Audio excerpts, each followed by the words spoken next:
The big question is, should art like this be displayed so publicly? It's not in a museum or a gallery where only a few people, relatively few, would come by and look.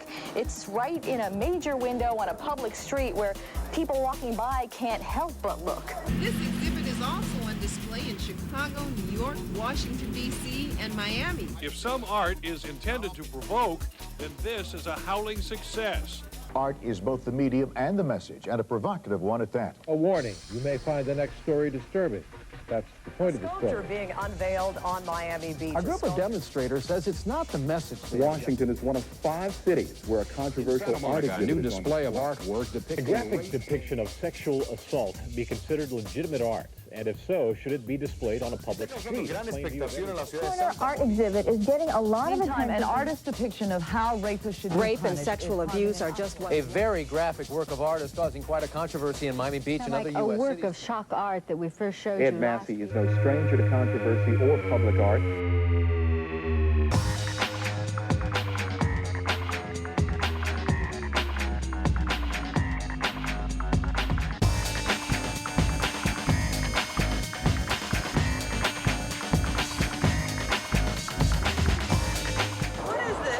It is a little hard to look at. I live here and I don't go for this. It's shocking but very effective. Then it's good. Artist Ed Massey's sculpture is a traffic stopper. The anti-sexual assault work is unveiled simultaneously in New York, Chicago, L.A., Washington, D.C., and Miami. All on busy streets, it's supposed to create dialogue and seems to be working. Sexual assault happens and it's not right, and something needs to be done about it. Well, I think it gets its message across, definitely.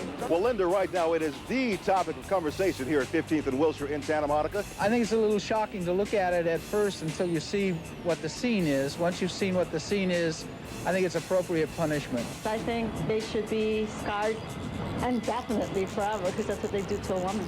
Now, we have some shocking statistics to tell you just why Massey felt the need to do this. For example, 1 in 8 women in the U.S. has been raped, and 1.3 women become rape victims every single minute. So, while you've been watching this report, 2 more women were raped. Sometimes it takes a graphic message to get a point across. It is a message that needs to be made. It's unfortunate that you have to say that. They're like demons, like maybe they're in hell or whatever, which I think is beautiful. I think it's a statement that needs to be said, definitely. Only a few expressed disapproval. Is it appropriate for this street? No, not at all. Not at all.